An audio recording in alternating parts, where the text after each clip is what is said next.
Chapter 5, Rival. Riku ran, and somewhere in the city streets he ran down, there was a place he knew. He had come here once with Maleficence, Trevor's Town, a city of meetings, and he had crossed paths with Sora here. It was always full of people, a bustling, lively city. Riku stopped and peered into a little window where warm light streamed out. That time, he'd seen Sora smiling, Sora laughing with his new friends. Riku didn't really want to remember it. All that filled his heart was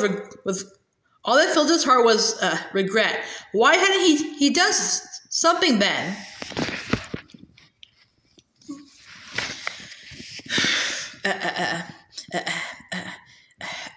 The boy stood beside the small brick house. Light spilled from the window into the dim streets. Sora was inside. The boy stared intently at the scene. You see, it's just as I told you. While you toiled away trying to find your dear friend, he quite simply replaced you with some new companions. A woman was speaking from behind him, Maleficent. I just stood there, gazing into the window, and I couldn't move. I couldn't see Sora laughing with his friends. He hadn't found Kairi yet, but he was smiling all the same. Smiling with other people who weren't us. I was just so angry and lonely and sad. Evidently, he values them far more than he does you, murmured Maleficent. Is that true? Maybe it is. Maybe Sora's already forgotten about me. About me? Me? Who's me? You're better off without that wretched boy. Now, think no more of him and come with me. I'll help you find what you're searching for, Riku. Right. I'm Riku. I'm best friends with Sora and Kairi. Wait, we had one more friend. Who was it? I can't remember. The gloom of the city street slowly grew, staining everything, and darkness enveloped the boy.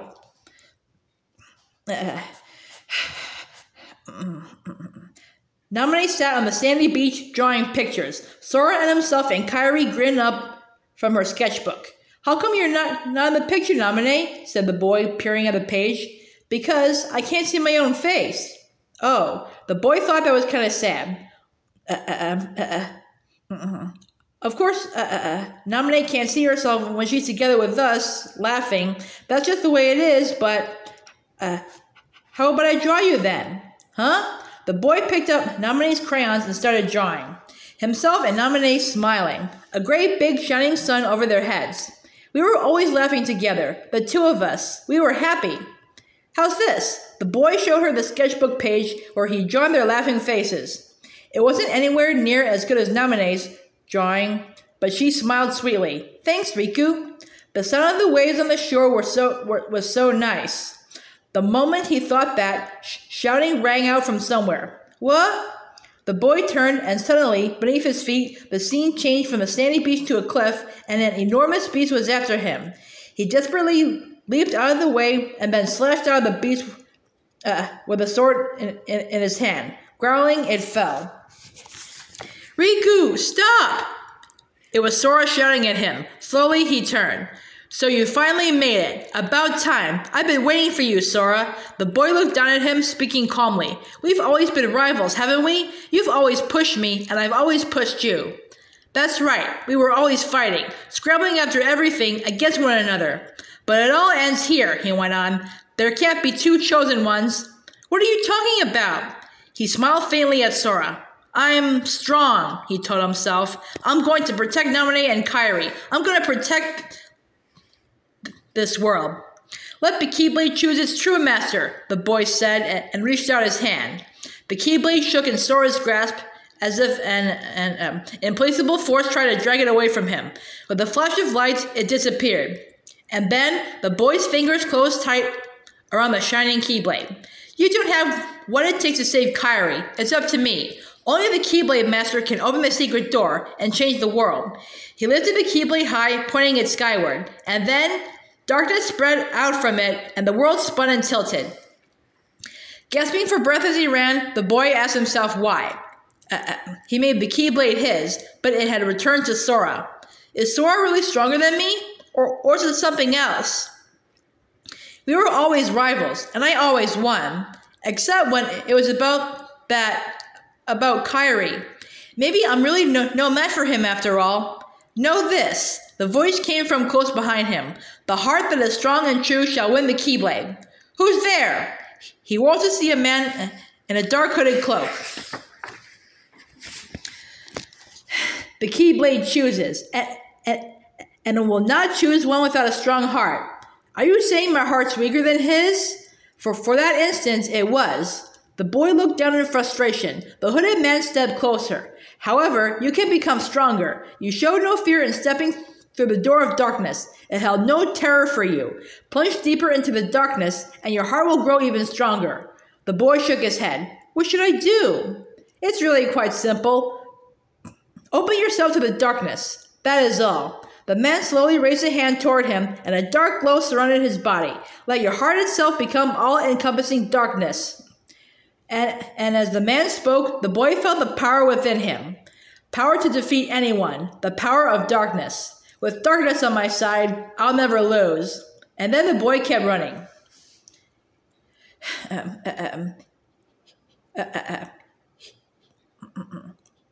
He was in the darkness again. Nothing but pitch black darkness. He had no idea which way to go. His existence, his voice, his heart, it felt like everything would be swallowed up by the darkness.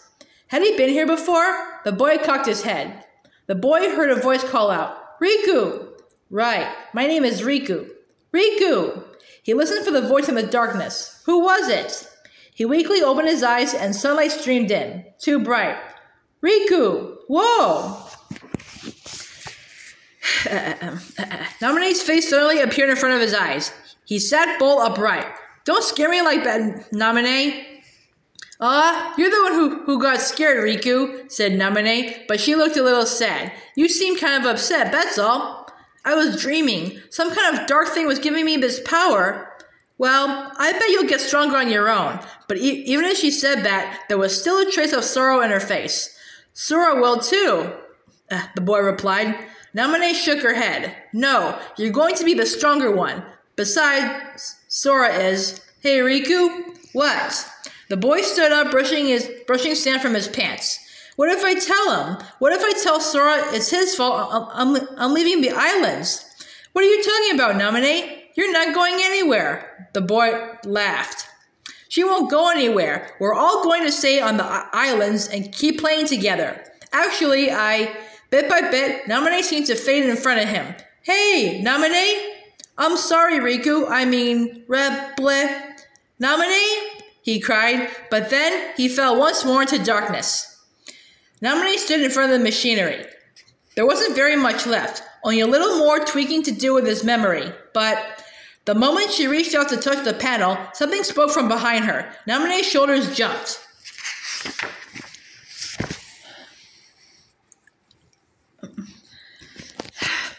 What are you doing, Namine? You weren't about to mess with that fake's memories on your own time, were you?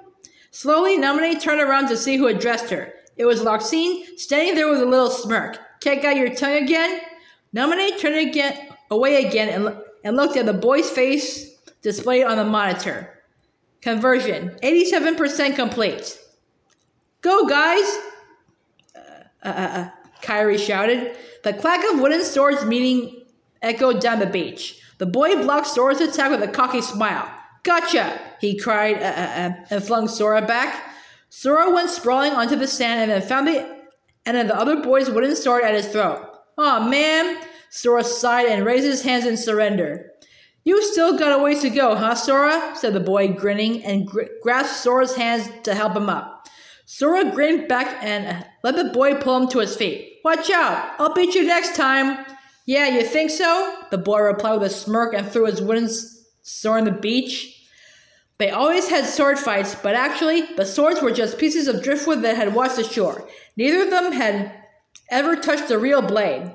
Selphie had been watching their battle too. She ran over to them. Gee, Riku, you're really good. My turn next. Tidus picked up the piece of driftwood from the sand.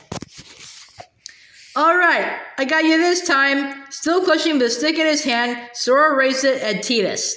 The boy watched them, his spirits high. The boy stood in the unending darkness. Again?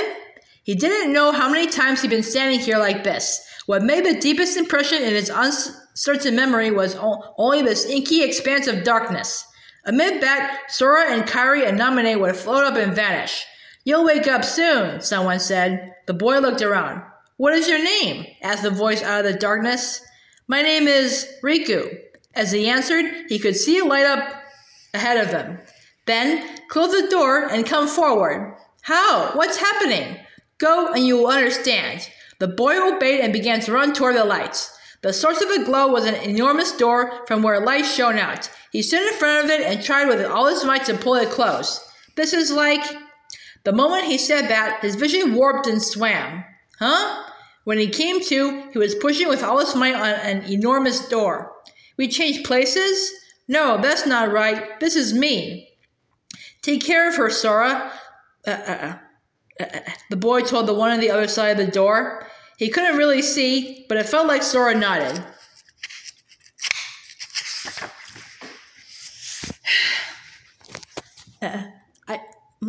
I can leave Kairi to Sora, and I'll protect Naminé."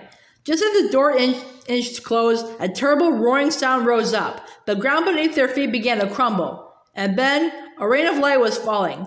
Shooting stars blazed across the sky. The boy looked up at them in a daze. These shooting stars were just like, "Riku, I'm scared." They were standing on the island's little dock, him and Naminé, looking up at the sky together. That sky was full of shooting stars, far too many to count, falling like a deluge of light. "Just now, were you?" "I'm scared." The boy tried to tell Naminé that something was strange, but seeing her so afraid, he clammed up. "Was I only dreaming?" "It's all right. I'll protect you," he said. "Really? What if a falling star hits the island?" "If any falling stars come this way, I'll protect you." He grinned at her. "Promise?" Naminé said in her tiny voice. "I promise," he told her steadily. Then at last she smiled and held out a star-shaped pendant for him. "Here, so you don't forget our promise." It was a charm made out of a papu fruit. "They say that if you wear this kind of fruit, you'll never ever be parted from the one you love," she said. "That's just..." The boy started but took the pendant and looped it around his neck. "So, no matter what happens, we'll always be able to find each other again." Naminé smiled, and her smile blurred again in his vision.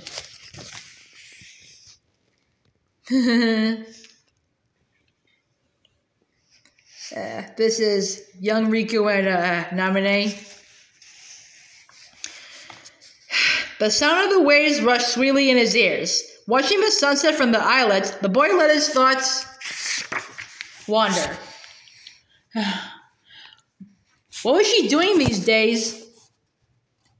That girl whose name sounded soft like the waves. The boy stared at the good luck charm she had given him. Hey Riku, what you got?" Sora poked his head over and peered at the star-shaped thing in the palm of Riku's hand. "Wow, it's a papu fruit."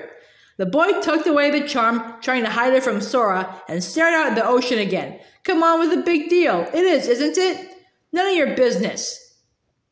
For some reason, Sora just didn't remember Naminé at all. Probably because he didn't want to remember what a horrible thing he'd done, the boy thought, because Naminé had left soon after that day when Sora tore up her sketchbook. And every time the boy thought of Naminé, he hated Sora's cheerfulness just a little bit more. "Let me see." "No." Sora poked at him until he found the charm. "Huh? It's a pendant? Give it back!" "Who gave it to you?" Sora taunted, running away with it clutched in his hand. "Quit it!" he shouted, and just then Sora tripped. The charm fell to the ground. The boy picked it up and glared angrily. "You know, Sora, you're out of line." What? You're the one trying to keep it a secret. You didn't want to tell me because a girl gave it to you, huh? Sora always seemed to read his mind without even trying, barging in on his heart. The boy hated that about him. It wasn't that he really hated Sora, but he just couldn't be that straightforward himself, and he envied that so much it made him sick. The boy gazed at the charm in the light of the setting sun. Conversion, 100% complete. A yellow star-shaped charm made from a papu fruit rested in the palm of his hand. "Where am I?" The boy, the replica regained consciousness. He was standing in a room made all of marble, but he had the unnerving sense of something not quite right. What's the matter, Naminé? Hearing that name, the replica looked up. Naminé. Right. Yes, that was it. Why so glum? Is there something troubling you? Larxene teased. You feel just as awful about tinkering with Sora's memory. Is that it? Or maybe... The boy stepped right in front of her. Cut it out, Larxene. Naminé doesn't want to remember Sora. Oh, I get it. Larxene shrugged. Don't worry, he told Naminé. Whatever's hurting you, I'll make it go away. I swear on the good luck charm you gave me. She only looked at the replica with her eyes full of sorrow. See you, he said and left the room. Another marble hall. By now, it was a familiar scene. The replica kept on waiting for Sora. This time, he had to defeat Sora. That thought and nothing else filled up his mind. At the slight sound of footsteps, he looked up and said, Can't you take a hint, Sora? I told you to go home. Sora stopped, smiling at him. Not till I rescue you and Naminé.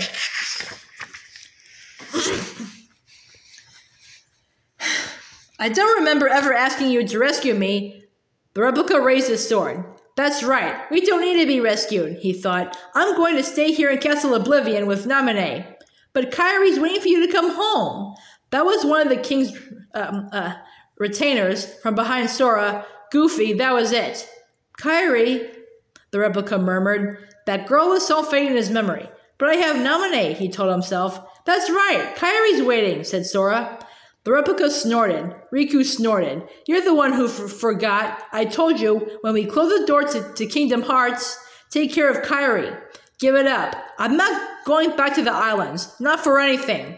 It's not just for Kairi, said Sora, still trying desperately. What about all our other friends? All our other friends. Maybe there have been some others too. But, like Kairi, he could hardly remember them at all. You can have those losers, the replica shrugged. I already forgot them. Hey, that's enough, Sora shouted. What about you, Sora? Do you actually remember what they all look like? Their voices? Their voices? Of course I remember. Sora started and broke off. So Sora was losing some of his memories too. That made the replica feel just a little bit better. It's not just me. It's this place making our memories all foggy. Don't feel bad. That's what this castle does to you after a while, the replica told him, smirking. It's great. You forget all the useless stuff and remember for the first time what really matters. And I remembered, Sora. Now I know the one thing that's the most important to me. Useless stuff? The replica didn't let him say it anymore. I'm going to stay here and protect Naminé. Nothing else matters. Sora stared at him hard and then, for some reason, smiled. Hey, Riku, I think I'll jog your memory. As he spoke, he raised the Keyblade. You can try. The replica readied his sword, too. Donald! Goofy! Sora called. Whack! Okay, we get it. The king's retainers ran to a corner. Just between us, huh? The replica taunted. That's right. 1 and 1, Sora replied, determined, and leaped high in the air. The replica blocked his strike, but the strength in it made his hands tingle. Don't you remember, Riku? We were always fighting like this on the beach. I remember you losing. The replica pushed the Keyblade away and swung his sword. Then you can remember. More than that, Sora cried. They attacked and blocked and countered over and over until they were both out of breath. Come on, Riku, remember! Their weapons clashed with a tremendous clang, and the replica's sword went spinning through the air. He fell to one knee. Riku. Too bad, Sora. I'm not remembering a thing. Wavering, he stood up again. But we can keep fighting if you want. But seeing him like that, Sora didn't want to. He reached out his hand to the replica. Come on, Riku. Never mind fighting. Let's go help Naminé. Together, Riku shoved his hand aside. Yeah, right. That's just like you. Always barging in on my heart. What's that mean? Sora demanded. I'll never forget what you did to me that day when you'd already forgotten about Naminé. You forgot that too? You never cared. It never mattered to you. With that, the replica turned away and ran up the stairs through the next door. His memories with Naminé and the good luck charm. But why do I hate Sora so much? Why? Clutching her sketchbook to her chest, Nominee gazed on the image of the boys in the great crystal ball. Axel went to her side. You have my sympathies, from the heart. She looked up at him. But don't waste your time, he said. We nobodies can ever hope to be somebodies. Nominee's gaze dropped again. All of this is my fault, because of what I did. Say, Nominee, Axel murmured closely, as if he didn't want to be overheard. Isn't there something else you can do? But she only stared at her lap, motionless as a doll.